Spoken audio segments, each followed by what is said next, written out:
Hello student, आप सभी का स्वागत है एसएस मैथ्स एकेडमी में।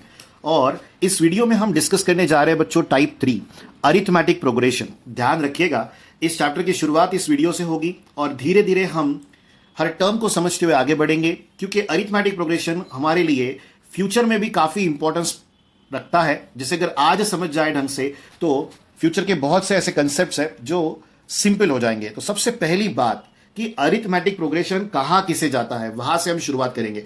ध्यान रखिए बच्चों, सबसे पहले आपको समझना चाहिए सीक्वेंस।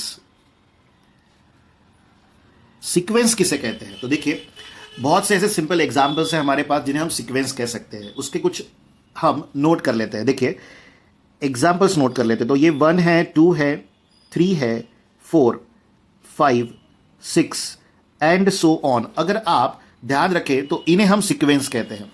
तो first, second, third, fourth, fifth position के बारे में बात करेंगे।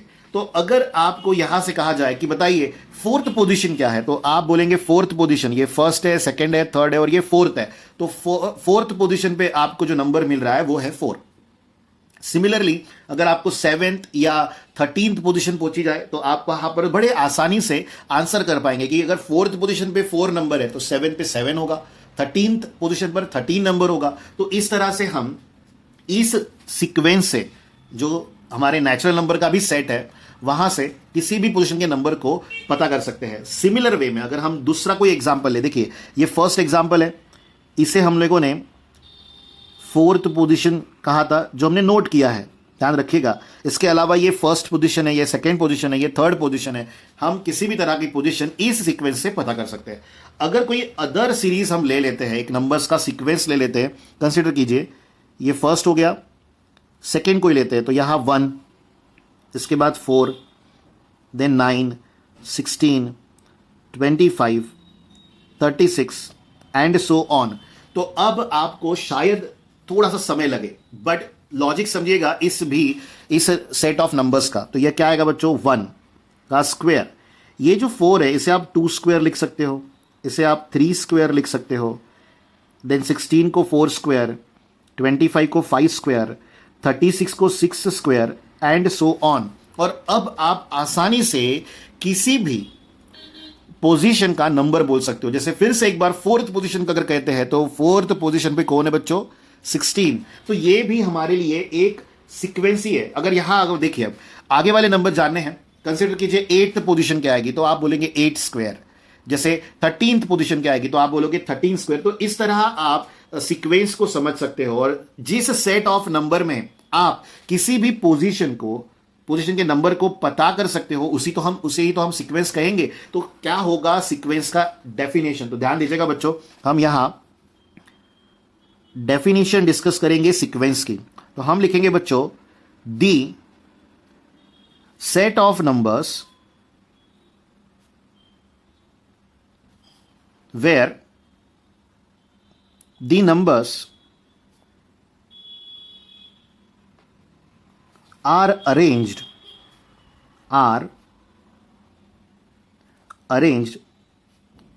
in a definite order। Definite का मतलब क्या होता है ये आपको पता होना चाहिए बच्चों। इक्वालिटी जो दिखा रहे हैं उसे हम डेफिनाइट ऑर्डर कहते हैं। कि जैसे यहां पर डिफरेंस 1 का चल रहा है, यहां हर जगह स्क्वायर चल रहा है टर्म्स का, तो ये हमारे लिए डेफिनाइट ऑर्डर होता है। यहां एक एग्जांपल ले लेते हैं, लाइक दी नेचुरल नंबर्स। इसके बारे में बात कर रहे हैं फिलहाल। Like the natural numbers is called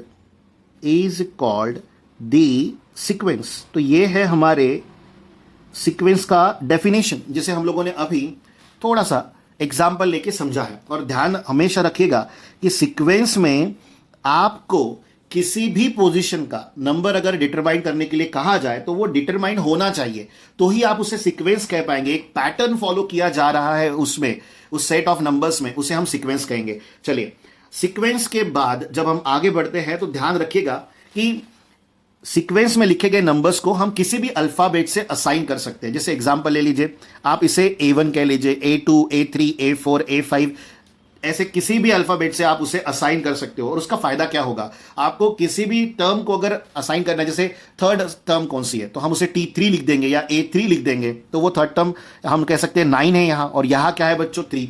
but अभी तक हम अरिथमेटिक प्रोग्रेशन तक नहीं पहुंचे हैं, अभी तो हमने सिर्फ सीक्वेंस को समझा है बच्चों। इसका एक और एग्जांपल है हमारे पास, जैसे कि आप एक रो में खड़े होते हो, जैसे स्कूल में बच्चे प्लेग्राउंड पर एक रो में खड़े हो जाते हैं या कॉलम में खड़े हो जाते हैं, तो उसे हम क्या कहेंगे, एक सीक्वेंस कहेंगे।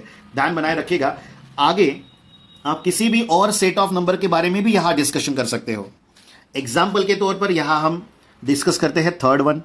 देखिए, कंसिडर कीजिए पहला एलिमेंट 4 है, उसके बाद आगे बढ़े तो 8 आया, then 12, then 16, then and so on.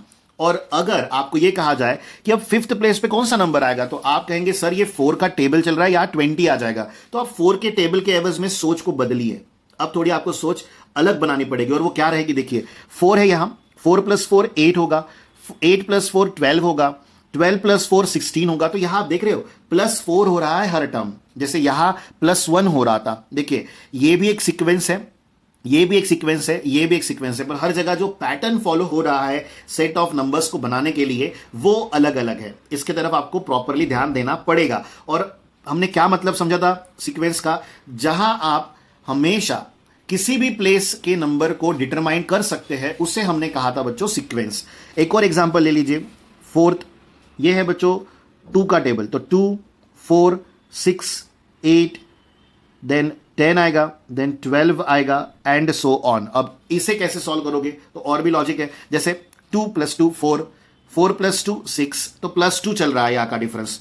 Then next, अब देखिए 2, 4, 8, 16, 32, एंड सो ऑन। हो क्या रहा है, तो आप इसे लॉजिकली ये कहेंगे कि यहां का पावर 2 का पावर कितना है बच्चों 1, यहां 2 का पावर कितना है 2, देन 3, 4, 5, इस तरह का पैटर्न लॉजिक चल रहा है। तो ध्यान बनाए रखिएगा हमेशा एक ही बात की तरफ कि जो दिया गया सीक्वेंस है उसके पीछे लॉजिक क्या है। और अगर वो लॉजिक प्लस वाला चल रहा हो बच्चों, कैसा प्लस वाला, तो वो हमारे लिए रहता है अरिथमेटिक प्रोग्रेशन। अगर आप प्रीवियस टर्म को एक डेफिनाइट डिफरेंस से प्लस करने के बाद उसकी नेक्स्ट टर्म जनरेट कर पा रहे हैं, तो वो हमारे लिए अरिथमेटिक ऑपरेशन होगा, अदरवाइज वो हमारे लिए अरिथमेटिक ऑपरेशन नहीं है बच्चों। लॉजिक देखिए, उसके लॉजिक क्या होता है। देखिए यहां फर्स्ट टर्म कौन है 1, 1 में अगर +1 करेंगे तो 2 आ जाएगा, फिर +1 करेंगे तो 3 आ जाएगा, फिर +1 करेंगे तो 4 आ जाएगा। तो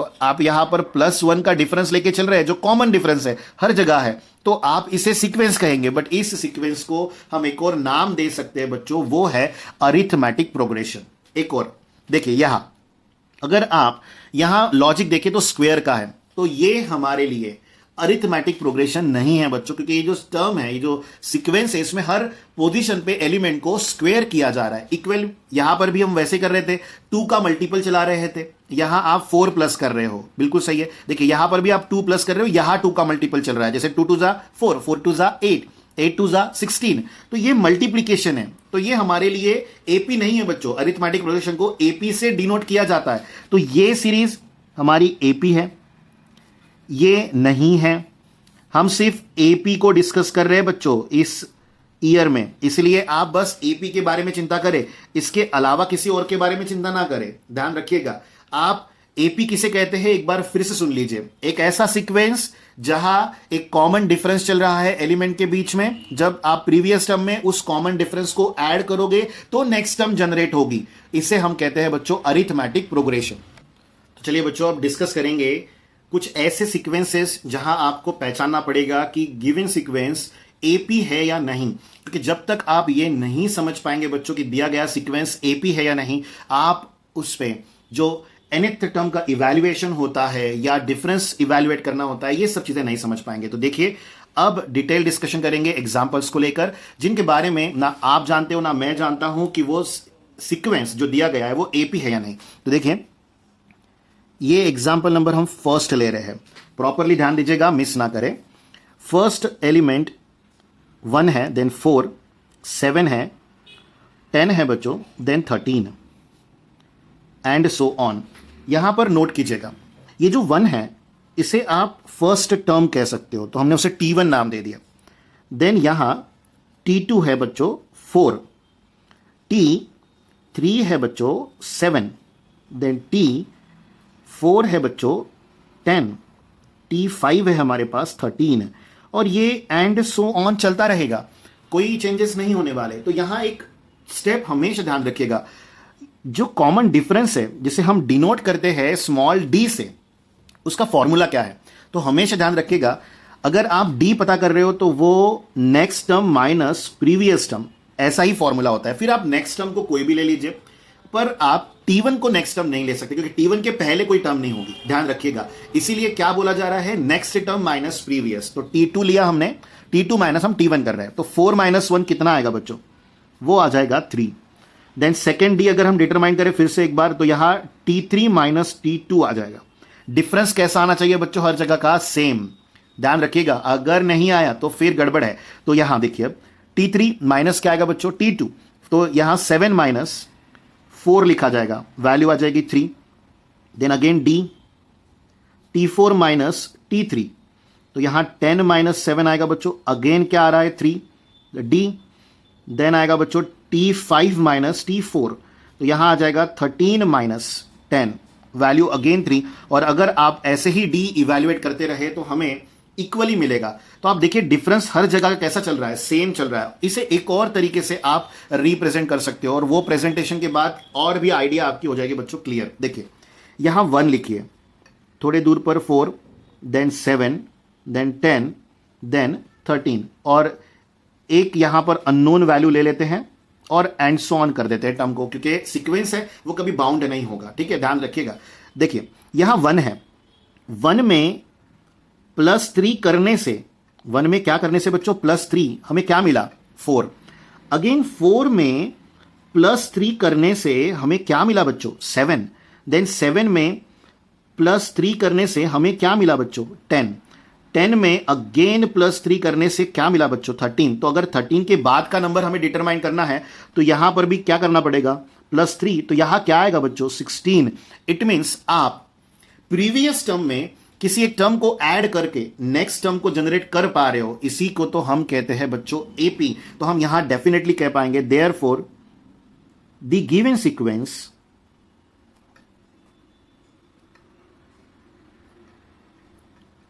इज एपी।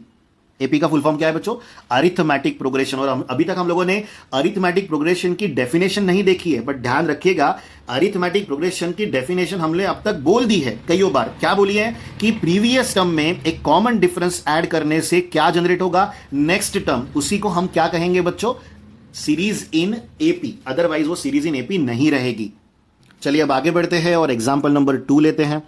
एग्जाम्पल नंबर 2 है का सीक्वेंस है बच्चों 6, 12, 18, 24 एंड सो ऑन। अब ध्यान दीजिएगा अच्छे से, जैसे हमने प्रीवियस न्यूमेरिकल में किया था वैसे हम नहीं करेंगे। हम यहां पर उसका ग्राफिकल प्रेजेंटेशन लेंगे जो हम लोगों ने देखा था, या डायग्रामेटिक प्रेजेंटेशन आप बोल सकते हो। तो फर्स्ट टर्म 12 है, 6 है। 6 में जब हमने +6 किया तो हमें क्या मिला बच्चों, 12। तो जब भी कोई सीक्वेंस मिले सबसे पहला लॉजिक प्लस का ही अप्लाई कीजिएगा। प्लस से अगर फॉर्म हो सकती है तो ठीक है, अदरवाइज हमारे वो किसी काम की नहीं है इस चैप्टर में। तो देखिए 12 + 6 18 आ गया। देन 18 + 6 करेंगे तो फिर से कितना आ जाएगा, 24। और 24 तक का हमें दिया हुआ है टर्म, लेकिन अगर उसके बाद का नेक्स्ट टर्म निकालना चाहते हैं तो आप कितना लिखेंगे, 30। और ये सीक्वेंस जो है ये एंड सो ऑन चलता रहेगा बच्चों, कहीं पर भी स्टॉप नहीं करेगा। और सब जगह में कॉमन डिफरेंस 6 है बच्चों, इसका मतलब ये भी सीरीज क्या है, एपी है। तो ये हम लिखेंगे सीक्वेंस इज इन एपी, यानी अरिथमेटिक प्रोग्रेशन। चलिए नेक्स्ट एग्जांपल लेंगे। एग्जांपल नंबर आ जाएगा बच्चों 3। क्या आएगा एग्जांपल नंबर 3, ध्यान बनाए रखिएगा। 3, 3, 3 एंड सो ऑन। अब देखिए 3, 3, 3, 3, 3, इट मीन्स आप अगर फर्स्ट एलिमेंट 3 लेते हैं तो 3 में ऐसा कौन सा एलिमेंट ऐड करेंगे बच्चों, या कौन सा नंबर ऐड करेंगे जिससे 3 ही आंसर आए, तो ऑब्वियस है वो 0 है। तो आप देख पा रहे हो हर जगह का जो कॉमन डिफरेंस है वो क्या आ रहा है, 0 आ रहा है। इसका मतलब अगर मैं आपको 13th पोजीशन या 20th पोजीशन भी कहूं लाने के लिए, तो आपका जवाब यहां पर बड़े आसानी से रहेगा, सर 3। तो इसी को तो हम कहते हैं बच्चों क्या, सीरीज इन या सीक्वेंस इन एपी। तो ये भी सीक्वेंस जो है हमारा ये एपी में ही है बच्चों, यानी अरिथमेटिक प्रोग्रेशन ही है ये भी। तो ध्यान बनाए रखें और समझते चलिए कि हम किस तरह पता करते हैं कि सीरीज जो दिया गया, सॉरी सीक्वेंस जो है वो दिया गया हमारा किस में है, एपी में है या नहीं है। नेक्स्ट, ये हमारा लास्ट एग्जांपल रहेगा जो आपको शो करेगा कि कुछ ऐसे सीक्वेंस भी होते हैं हमारे पास जो कभी भी बदल सकते हैं और एपी नहीं हो सकते, क्योंकि हमारे पास एपी के अलावा भी बहुत सारे सीक्वेंसेस है बच्चों, जैसे ज्योमेट्रिक प्रोग्रेशन है, हार्मोनिक प्रोग्रेशन है। तो अगर उसके न्यूमेरिकल यहां पर दे दिए जाए तो क्या वो सॉल्व होंगे, तो जवाब है नहीं। तो आपको दिया गया सीक्वेंस सबसे पहले एपी है या नहीं ये भी जानना जरूरी होता है। अगर नहीं है तो उसे बना नहीं सकते, उसे वहां से डिस्कार्ड करना पड़ेगा और उसके जो फॉर्म है उसी से उसे सॉल्व करना पड़ेगा। तो यहां 4 है बच्चों, 8 आएगा, 16 आएगा, 24 आएगा एंड सो ऑन। आप देख पा रहे हो यहां पर कॉमन डिफरेंस चल रहा है बच्चों किसका, आप देख पा रहे हो यहां 4 पर, यहां 8 के साथ 4 करने पर कितना आएगा, 12। तो आपको यहां पर देखकर ही पता चल रहा है कि कुछ तो गड़बड़ हो रही है, और वो गड़बड़ क्या है देखिए। यहां पर 4 2 जा 8 आया, देन 8 2 जा 16। अब यहां पर फिर से डिफरेंस जो है वो चेंज हो गया है, तो लॉजिक जो है वो बन नहीं पा रहा है। आप समझिए इस चीज को। तो इसी सब टर्म्स में हम लोग फंस जाते हैं। तो फर्स्ट एलिमेंट हम 2 लेके देखते हैं। देखिए यहां पर आप 2 को जब इंटू 2 करेंगे तब जाके क्या आ रहा है बच्चों, 4 को इंटू 2 करेंगे तब जाके क्या आ रहा है बच्चों, 8। जब 8 को इंटू 2 करोगे तो जाके क्या आ रहा है, 16। इसका मतलब नेक्स्ट एलिमेंट 32 होना चाहिए। तो नेक्स्ट यहां पर 2 इंटू करेंगे तो क्या आ जाएगा बच्चों, 32। और ये प्रोसेस एंड सो ऑन चलती रहेगी। बट आप यहां देखिए ये +0 हो रहा है, यहां ऊपर +6 हो रहा है और यहां इंटू 2 हो रहा है। हमारा लॉजिक क्या था, प्रीवियस टर्म में एक ऐसा नंबर ऐड करेंगे जिससे नेक्स्ट नंबर जनरेट होगा, उसे हम एपी कहेंगे। या तो इंटू हो रहा है, इंटू नहीं चलेगा, प्लस चाहिए, तो ऐसे सीक्वेंस को नॉट एपी कहा जाएगा। बट ये बता दे कि जहां आप फर्स्ट एलिमेंट को किसी नंबर से मल्टीप्लाई करने के बाद नेक्स्ट नंबर जनरेट कर पाते हैं, उस सीक्वेंस को कहा जाता है बच्चों जीपी, ज्योमेट्रिक प्रोग्रेशन। ध्यान रखिएगा, इस पॉइंट को कभी भी मिस ना करें। एक बार फिर से बता दें, प्रीवियस नंबर को किसी एक पर्टिकुलर नंबर से मल्टीप्लाई करने के बाद नेक्स्ट नंबर अगर जनरेट होता है तो उसे हम कहते हैं बच्चों सीरीज इन जीपी। ये पॉइंट कभी भी मिस ना करें। तो बच्चों इस वीडियो में हम लोगों ने सीखा कि सीक्वेंस अगर हमें दिया गया हो तो उसे कैसे जानेंगे कि वो एपी में है या नहीं है। नेक्स्ट वीडियो में हम डिस्कस करेंगे बच्चों एपी की डेफिनेशन और एपी का जनरल फॉर्मेट, जिसमें nth टर्म कैसे डिटरमाइन की जाती है ये सिखाया जाएगा। तब तक आप प्रॉपरली इस वीडियो से सीक्वेंस कैसे पता करते हैं एपी में है या नहीं ये जान ले। और अगर आपको हमारा वीडियो पसंद आया है तो वीडियो को लाइक करना ना भूले, शेयर करना ना भूले और चैनल को सब्सक्राइब जरूर कीजिए, क्योंकि वीडियोस के अपडेट आप तक आते रहेंगे जिससे कोई भी लेक्चर आपका मिस नहीं होगा। Thank you students.